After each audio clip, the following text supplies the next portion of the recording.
Terus kok konsultasi lagi, pokoknya biografinya harus ketemu saya. Karena itu dulu mimpi saya mau riset saya. Tapi kalau ada orang Madura, cocoknya sama itu sih. Saya gunakan imajinasi saya. Oke. Terus tiba-tiba mau ujian itu, ketemu saya. Wah ini sudah begini, saya sudah dapat begini, sudah saya tulis. Saya bilang jos gitu kan. Nanti pokoknya nilainya A+, saya bilang gitu. Lo kok bisa Pak? Pengujinya nggak ada orang Madura, nggak paham gitu kan. Dan betul, ya dapat A dia. Dapat A, suatu ketika saya ke Surabaya. Maka saya nggak pernah memberitahu dia itu kan. Itu pas acara begini, dia di luar. Sudah satu di luar, kayak orang Madura begitu. Saya nggak tahu mau dikasih apa. Oke, ini. Terus ini Rodotul Irfan tadinya saya cerita, ada 2 jilid itu. Terus tafsir surah Al-Mulk ini sama juga beliau yang nulis di Ahmad Sanusi ini berapa? Sisinya ini tafsir Mardikin Topo. Jadi sebuah komunitas Yai di Surakarta namanya Mardikin Topo itu menulis tafsir. Yang saya temukan baru sekitar 16 jilid. Pakai pikor, tematik. Enggak, tahlili, tipis-tipis itu jilidannya. Ditulis, diterbitkan di Singapura. Sudah internasional bro. Kita masih bingung gimana kita menerbitkan Scopus. Mereka sudah ini gajalnya lebih akademik daripada Scopus. Iya. Scopus baru berkaya. Terus yang dibawakan ini tafsir Jul Mukminin, tafsir surah Yasin yang menulis Kiai Ahmad Sanusi juga. Sebelahnya itu tafsir surah Yasin Mbah Bisri. Sengaja saya tampilkan karena selama ini yang dilihat itu Mbah Bisri mesti ini saja kan. Tafsir surah Yasinnya nggak pernah dilihat. Kita tempelkan di sini ya. Saya ingin mengatakan bahwa bahasa sosial politik tafsir-tafsir di pesantren ini, satu yang saya sebut pesantren pesisir. Pesantren pesisir adalah sebuah pesantren yang ada di daerah-daerah pesisir. Ya, daerah Demak, Pati, Juwana, Rembang dan pesisir, nanti Kalongan, Jepara, daerah-daerah pesisir itu basis-basis massa. Kenapa? Karena dulu orang datang ke wilayah, suatu wilayah, itu penghubungnya itu adalah laut, adalah sungai. Maka sungai itu adalah satu dulu penghubung. Maka kalau Anda lihat kerajaan-kerajaan di masa lalu pasti dekat dengan laut dan dengan sungai. Kerajaan Demak itu dulu dekat dengan selat. Sayangnya, Anda lihat peta abad-abad lalu ya, nanti akan kelihatan selat itu. Sekarang sudah tertimbun selatnya, termasuk Demak sekarang. Welahan itu tertutup loh, makanya gampang banjir karena di bawah. Iya, maka kalau orang tahu tentang geologi itu nanti akan iya gitu ya. Apalagi sekarang di kabel di Uli Sula di ya wes itu kan, itu melawan alam, Ya. Itu dulu begitu. Kalau Anda ke mana itu?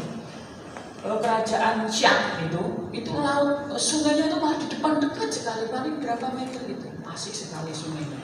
Dulu nggak ada jembatan, sekarang sudah dibikin jembatan karena kerajaan itu seperti Jogja ya, sekarang jadi destinasi wisata. Itu yang kedua itu pesantren lembaga pendidikan. Maksud saya adalah abad-abad awal 20 pesantren-pesantren itu juga punya lembaga pendidikan, ya, punya lembaga pendidikan. Dan itu banyak tafsir-tafsir yang ditulis di situ. Mau contoh, misalnya, ini kita ngomong pesantren ya, jangan asumsinya jangan Jawa terus. Kiai siapa? Mahmud Yunus, ya, itu kan paten panjang itu. Beliau menulis tafsir, bukan hanya tafsir yang kita kenal sekarang loh ya. Beliau menulis tafsir Al-Fatihah pakai bahasa Arab. Beliau itu kan ahli bahasa Arab ya. Profesornya itu pendidikan bahasa Arab. Iya. Bikin kamus dengan saya satu-satunya itu kan harganya murah, setelah itu kamus Marbawi ya itu saya itu. Wah belum ada Mbah Munawir tafsir Rabi'ah itu belum ada gitu ya. Itu aja satu-satunya. Kalau nggak ada di situ ya pusing lah kira-kira. Sangat berjasa. Nah beliau ini menulis tafsir surah Fatihah ya. Itu dipakai untuk mengajar. Sistem menulisnya itu model pembelajaran. Jadi menjelaskan gini, nanti ada tampilan, ada pertanyaan gitu ya. Menarik dikaji begini. Ya, tesis berapa lagi tadi kan? Lo katanya tadi saya diminta untuk tak jelas sudah tulisan gitu aja gitu kan?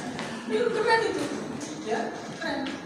Nanti orang Padang sendiri nanti kaget ada Pak itu. Ada lagi Abdus Syakur ya di Padang itu. 2 tahun yang lalu saya ke sana, saya melihat beberapa manuskrip itu tentang tafsir tentang penunjukan. Sebagiannya sudah ditulis disertasi kayaknya. Di kuncinya apa ya? Sudah jadi disertasi. Banyak itu, ya. Ada juga yang keraton. Kenapa keraton? Jangan dilihat bahwa keraton itu tidak ngurusi agama. Keraton Surakarta itu salah satu keraton yang punya concern terhadap pendidikan agama dalam konteks melakukan perlawanan politik. Pakubuwono X itu terkenal orang yang gigih, ya, nasionalismenya tinggi. Jadi ketika lembaga-lembaga sekolah-sekolah tidak bisa berdiri, ya, semua sekolah-sekolah Belanda itu, Hitler dia mendirikan Mamba Ulu yang sangat terkenal itu, berdiri tahun 1905. Jadi kalau kita lihat dalam sejarah itu termasuk madrasah yang era-era awal. Itu sebelum Gotha itu, ya, sebelum Gotha. Modern itu disokong penuh, ya, oleh PP. Ya. Manuskripnya ada ratusan, disimpan di Masjid Agung Surakarta. Sebagian besar dulu sudah pernah saya digital. Saya serahkan digitalnya ke sana. Kemarin ada teman saya mau shortcast, ternyata tidak bisa menemukan digitalnya lagi. Saya. Makanya saya kepingin bikin rumah sendiri gitu. Serahkan malah hilang gitu. Oke, itu. Dan dari Madrasah Mambul Ulim ini lahir banyak teks-teks yang dilahirkan oleh para guru. Misalnya Bagus Ngarpah. Anda pernah dengar? Kalau dijawab Bagus Ngarofah, Bagus Ngarpah, sebenarnya Arofah kan. Ya, dia termasuk guru, bukan hanya guru, tapi kepala Madrasah Mambul Ulim. Itu menulis tafsir lengkap Quran Jalil judulnya, pakai carakan Monocoroko. Ya, ada di mana? Di Regio Pusoko manuskripnya. Ya, dan kemudian beberapa disalin. Ya, Anda bisa baca di koleksi katalog Nancy Florida kayaknya ada penjelasan singkatnya ada. Itu. Ada lagi, ini orang pesantren keraton karena dia basis Madrasah Mambul Ulim. Nanti tafsir anak kelima Muhammad Komar. Muhammad Komar ini adalah santri Mbah Soleh Darat. Wah, ini tadi karena saya dipenuh silsilah tadi. Jadi santri Mbah Soleh Darat, ya, beliau itu alim, bahasa Arabnya fasih, meskipun saya belum pernah ketemu. Saya tahu itu ketika membaca dokumen. Jadi kalau ada tamu dari Mesir dulu itu kita beliau juru bicara wah ini orang alim. Dan beliau sangat asketis. Ya, dan beliau satu-satunya ulama yang dimakamkan di makam raja-raja Negeri. Meninggalnya, kok jadi berita saja. Meninggalnya itu setelah sholat Isya. Beliau itu aktif mengimami dari masjid, kemudian keluar, dan beliau punya tradisi setelah itu sholat ke penguasa keraton. Sehilo, bosok sekarang mungkin sehilo kan. Iya kabari dulu menyerah begitu kan. Nah sebelum sampai ke keraton itu beliau di alun-alun itu beliau wafat luar biasa. Ya, dan menulis tafsir 6 jilid pakai metode Jawa. Sudah ditulis disertasinya oleh Pak Junaidi di sini. Pak Junaidi. Pak Junaidi ya. Arif Junaidi. Mas Pak Arif Junaidi. Iya kan? Pak Arif Junaidi. Karena saya tahu, saya lihat, saya baca, kemudian saya tanya, wah punya tafsirnya? Ternyata beliau hanya dua. Dua jadi disertasi. Kalau sampai ketemu telur, padahal itu 6 jilid itu. 6 jilid. Dua aja jadi disertasi. Untuk menguji ini gak ngerti. Nah, ngerti. Ini validitasnya gimana ini kan? Supaya kan. Jadi disertasi. Ya, ini pesantren keraton. Ya, termasuk juga Kiai tadi Abdul Wasingkili tulisnya di keraton. Ya, di keraton. Gitu loh. Jadi kalau soal hubungan umaro sama ulama yang tidak menjadi biasa kan cara berpikir kita. Gitu kan? Dan Mambaul Ulum melahirkan banyak orang-orang hebat. Munawir Sazali lahir dari Mambaul Ulum. Terus Menteri Saifuddin Zuhri itu dari Mambaul Ulum. Ada baca catatan beliau, aku orang-orang pesantren, guruku orang-orang pesantren, berangkat dari pesantren, nanti akan ketemu pesantren. Ya. Dan di daerah Surakarta itu, nanti ada banyak pesantren-pesantren, termasuk Jamsaren dan seterusnya itu ya, manuskripnya banyak sekali. Meskipun sekarang karena perubahan, ya, ada beberapa yang sudah bergeser. Nah, kalau boleh saya membuat pemetaan. Ya, itu ada yang model terjemah Ma'nawiyah. Terjemah Ma'nawiyah itu maksud saya begini, Al-Quran, saya termasuk orang yang meyakini Al-Quran tidak bisa diterjemahkan. Al-Quran tidak bisa diterjemahkan. Ya, maka terjemah Al-Quran itu ya bukan Al-Quran, namanya ya terjemah gitu ya. Kalau terjemah itu, ya misalnya begini, Anas diterjemahkan manusia, Basar terjemahkan manusia, Al-Insan terjemahkan manusia. Ayo jangan ketemu. Anak-anak Yasin mesti tertawa ya. Karena apa? Konteksnya berbeda kok. Ya, konteksnya berbeda. Maksudnya berbeda. Ya. Jadi tidak sepenuhnya bisa menggunakan satu kosakata untuk mewakili dari kosakata Al-Quran. Maka saya menyebut ya terjemah Ma'nawiyah maksudnya seperti apa, dan itu dilakukan di tafsir-tafsir pesantren. Ya, singkat, padat, tapi diberi penjelasan-penjelasan.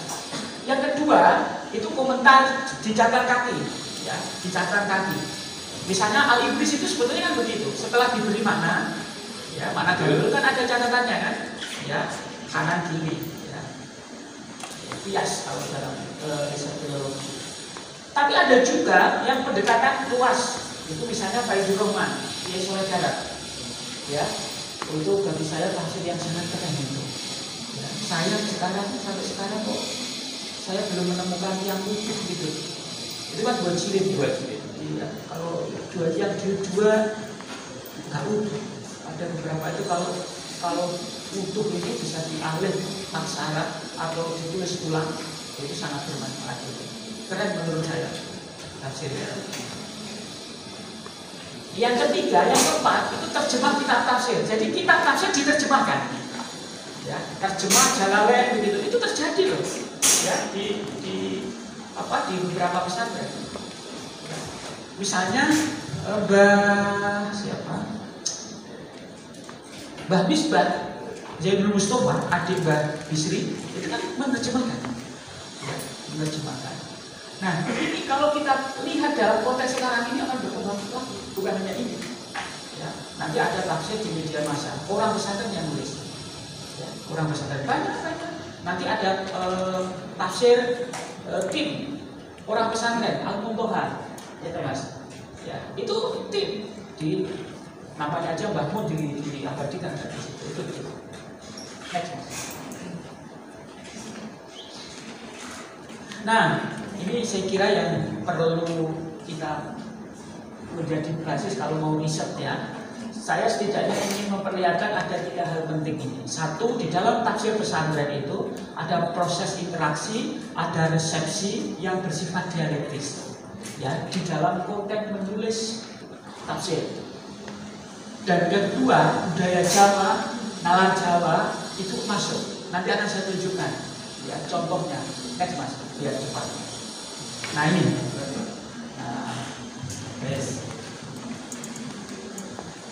Ini coba Anda baca. Wa iqola lan nalikane ngendika, Rabbuka sapa pengiran ira.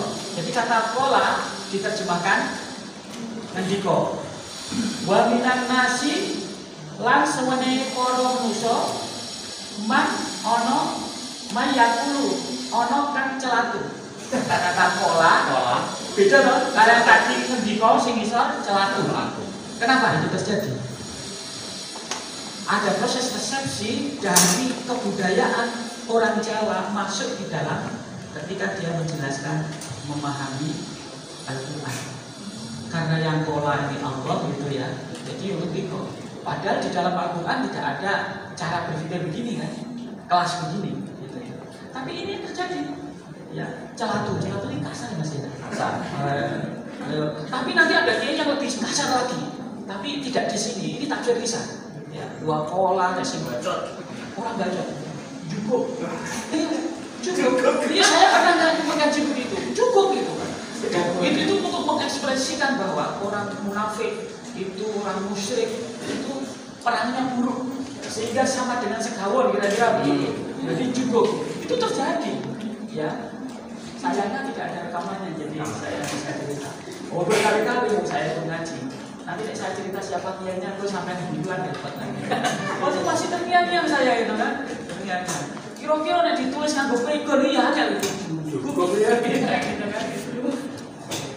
Ini ada proses itu. Ya. Boleh atau tidak bagi saya ya.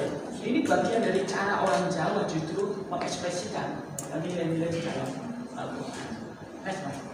Mas, biar cepat. Nah ini kedua orang. Nanti semoga supaya bisa dibaca. Jadi ini terjemah Pegon juz aman, juz 30 ya. Dan ada tafsirnya pendek. Tapi ini bukan hanya tafsir ya, bukan hanya untuk dibaca, tapi ini bagian dari ritual. Jadi di suatu tempat kalau ada anak mau khitan sunat ya, dia harus ngaji ini dulu sampai kata. Nek orang kata nggak ngaji urung untuk sunat. Wah, dosa itu. Tapi itu quantum teaching. Maka di kampung itu kalau ada anak sunat berarti wis katam tafsir juz 30. Tur iso maca pegon, kreatif orang-orang dulu. Gitu loh. Nanti setelah dia katam terus kita dilarang pakai jalan. Oh, terus dipakai kan seneng kan. Jadi belajar itu yang menyenangkan gitu loh. Sekolah itu harus menyenangkan, ngaji itu harus menyenangkan. Gitu loh, untuk kreatif. Kreatif. Maka itu bukan hanya menafsirkan, tapi ada performatif, ada semacam teater, ada semacam permainan yang diciptakan. Dan di dalamnya adalah ada simbol-simbol tafsir. Terus dari sisi ini lagi. Nah ini semoga nanti bisa dibaca. Ini manuskrip tulisan tangan. Saya fotokan aja satu halaman. Saya baca satu baris saja.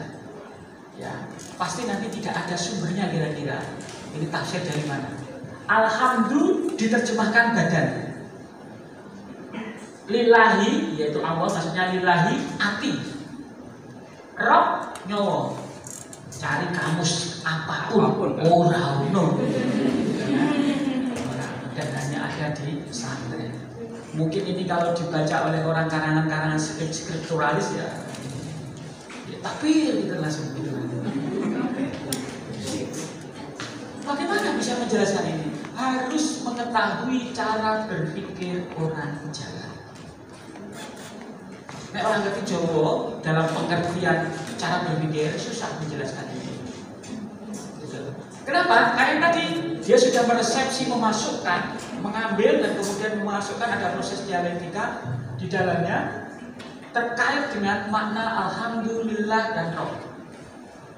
Dan apa itu? Ada kata-kata mutiara ya. Iya, tamal akal nakosol kalam. Kesempurnaan seseorang itu cara berpikirnya biasanya ngomongin orang oke. Si ngomong oke ini biasanya orang itu ya kira-kira itu ya. Ini juga begitu. Jadi kata alhamdulillah itu diterjemahkan badan. Saya pertama mengusung juga maksudnya apa gitu ya. Data di Fatihah isi apa ya. Ini maknanya bisa saya temukan ketika saya menggunakan cara berpikir orang Jawa. Sederhana sebetulnya. Alhamdulillah dimaknai kita memuji ya. Kita mengungkapkan ekspresi senang, bahagia. Kalau dulu pesantren kan alhamdulillah wis kabehane puji ya, tanpa korok ya. Puji Lestari, Puji Astuti. Kan begitu Pak, ada 4 kan ya, di satu kata itu dijelaskan begitu. Itu kan tafsirnya unik kan gitu. Ini juga begitu. Jadi kalau Anda bisa memperoleh kebahagiaan, ekspresi syukur, itu lihat tubuhmu. Kira-kira begitu. Berapa harga matamu hari ini yang masih bisa menatap wajah laki-laki dan atau perempuan cantik? Berapa harga kakimu yang hari ini masih bisa melangkah untuk datang ke ruangan ini? Ya, kok tiba-tiba kayak motivator? Iya. Berapa harga pikiranmu yang hari ini masih bisa berpikir secara sehat? Sangat berharga. Orang Jawa cukup menerjemahkan kata alhamdulillah dengan berkata. Lihat cukup ada apa dengan itu. Masuk? Masuk. Karena orang Jawa itu mangkok yang menulis ini itu mangkoknya tadi itu sudah metalinguistik. Sudah kafir. Iya. Berbahasa sekarang. Dan ketemu jeru orang Jawa ini jeru. Sekadung menep, ya, angslep, nitis, netes, netes. Kalau jelaskan bahasa Indonesia susah.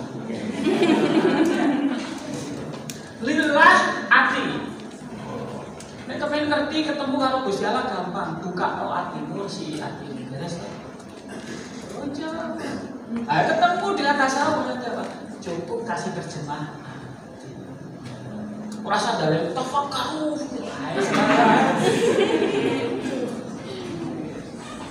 Keren kan? Ini sih orang ngerti yang penting orang ngomong tingkah. Ya, maksudnya gitu kan. Bakar gitu langsung gitu kan. Sesat. Rob nyolok. Ya, Rob itu artinya apa? Melihara. Yang memelihara atau yang mengatur kan? Segala yang bernyawa yang hidup ini semua ada dalam genggaman. Saya hari ini bisa berdiri begini karena saya diciptakan. Mekanisme rububiyah. Saya pertama ketika ketemu manuskrip ini, ya pusing juga. Satu tesis. Saling batok. Klik Mas.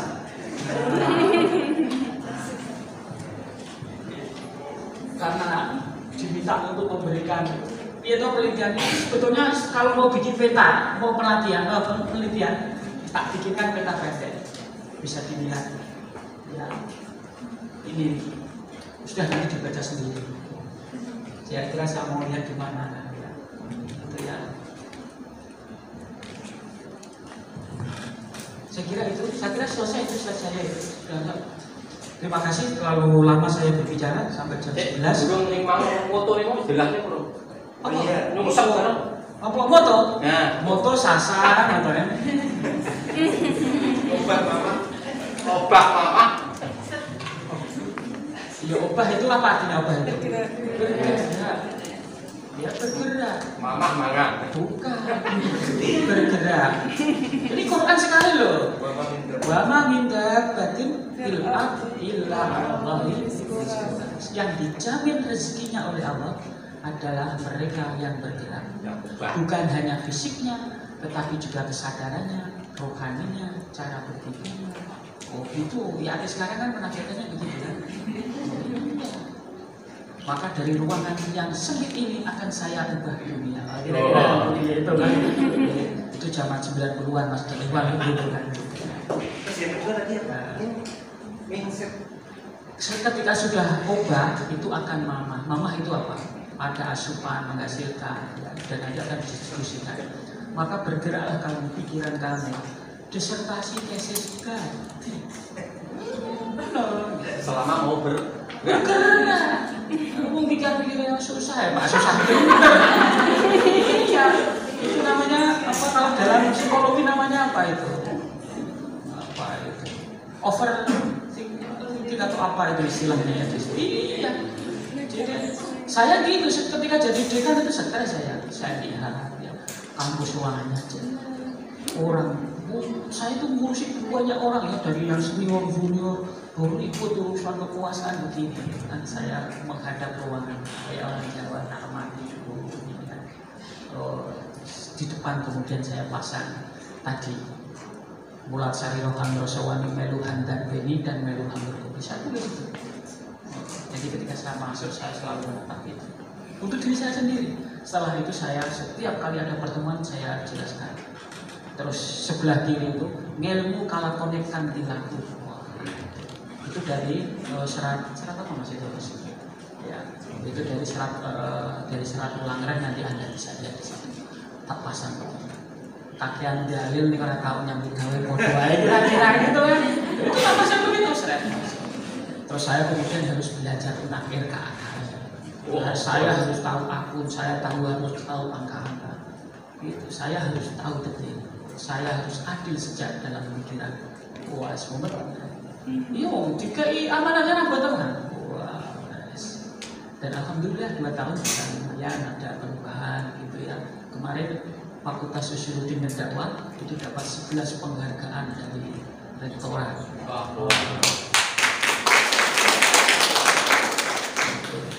Jadi saya dikritik sama orang, kok diborong Pak Islah kabel gitu. Asing borong dia sopo saya bilang gitu. Kayak Pak Islah sing gawe kriteria. Kenapa kok cine wong ya? Ono sing seneng ono sing biasa kan gitu kan. Terus teman-teman tak ingatkan. Ojo mumbul yang disebul, ojo ambles yang dijubles. Lah ini saya bicara ini bukan main-main ini, apalagi ini di Bali Songo. Ojo mumbul yang disebut maksudnya ngerti ya? Ojo. Jadi ketika ada cucu mawar, ya kita baik-baik saja. Ketika dapat 11 biasa aja, enggak dapat juga nggak apa-apa ya gitu kan. Ini darah 3 iyo jalur memang sesuai dengan apa. Ojo cubles, ojo ambles yang dicubles. Kalau kamu ditekan, jangan pernah rendahkan. Jangan pernah merasa rendah. Harus menghadapi masalah. Makin ditekan nanti makin bisa maju. Maka terus kemudian ini gara-gara ditanya ini ya tadi itu kan sebetulnya saya nggak mau jelaskan ini karena ditanya. nggak mau saya menjelaskan. Iya. Kemudian saya bikin penerbitan sendiri. Gitu. Saya seperti Pak Nur Rehwan dulu orang yang aktif di dunia penerbitan buku. Saya urus sendiri ke Perpustakaan Nasional nomor ISBN. Saya bikin logo sendiri. Kenapa pesen logo Ramsi HP? Tak bisa HP. Jadi bikin ada warnanya dan bingung logo begini. Moro ruang itu tak jelas. Filosofis begitu ya. Logo itu konsepnya simpel. Jangan pernah bikin logo rumit. Nek kowe nggih logo rumit pikiranmu ikut rumit jadi. Iya saya bikin logo itu sederhana. Fakultas Sosiologi dan Dakwah. Saya mulai dari bawah, jangan pernah memulai sesuatu dari atas. Maka kegiatan itu saya mulai dari bawah. Ada filsafatnya, ini orang Jawa kan? Warnanya juga begitu, ada kuning, merah, dan biru. Ya kalau Anda ingin dapat yang kuning, maka Anda harus punya merah. Dan Anda juga harus punya biru ke tengah. Ada simbol-simbolnya begitu. Itu kuning itu tak taruh di tengah. Ya kenapa? Jadi kebahagiaan itu harus tengah-tengah. Maksudnya, kira-kira orang penjelasannya apa gitu? Oh, orang baik-baik ini padahal ya gratis. Oh, asal pertama ya doa gini, tapi sekarang biasa terus. Tapi juga ada sih ngomong oh ya simpel ya, ingin nesu-nesu lah gitu kan, biasa lah. Kenapa saya harus bikin itu? Karena saya harus memfasilitasi dosen-dosen mahasiswa. Akreditasi standar 9. Ini gara-gara saya bertanya, dekan tadi loh, tadi ngomong dekan itu.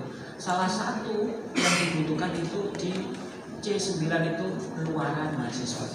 Yang tinggi itu adalah buku ber-ISBN dan HI.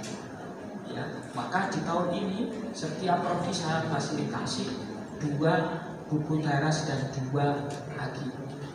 Ya, sebetulnya masih kurang, tapi anggarannya enak ya. Gitu ya. Anggarannya enak. Bisa bagi-bagi. Kemarin saya raker mahasiswa nggak aja. Kowe iso ngomong sak penakmu di ruangan ini, tapi tidak boleh di jalan. Melayani demo maksudnya. Kalau dia demo berarti nggak ada saluran demokrasi. Saya gagal. Saya ini aktivis sampai sekarang masih aktivis. Oke itu kan. Mahasiswa ajukan program. Akhirnya mahasiswa nggak akan demo. ada kegiatan sesuai dengan ini. Tahun kemarin kita ajak ke Mustaqim untuk pelatihan menulis carakan 3 hari. Nginep Pak, untuk konsep lain. Piye caranya? Sing penting halal, terus orang balik ke BPK. Coba aja. Mahasiswa ini kan seneng kan? Kalau saya dulu pernah jadi mahasiswa sana. Itu obrak, mama, mingset, geget. Mingset itu bergeser. Jangan pernah menjadi orang yang mapan di tempat. Jadi nyaman. Jadi Anda harus geser ini, kaki geser itu. Anda nggak akan pernah berkembang tidak begitu. Ya, itu. Jadi Anda bergerak, tapi gerak ini mau mencolot ke satu tempat itu nggak jelas. Oh filosofinya itu gitu saya jelaskan gara-gara diminta ya nggak jelas gitu. Ya. Maka mixed deket ada banyak hal yang bisa lahir.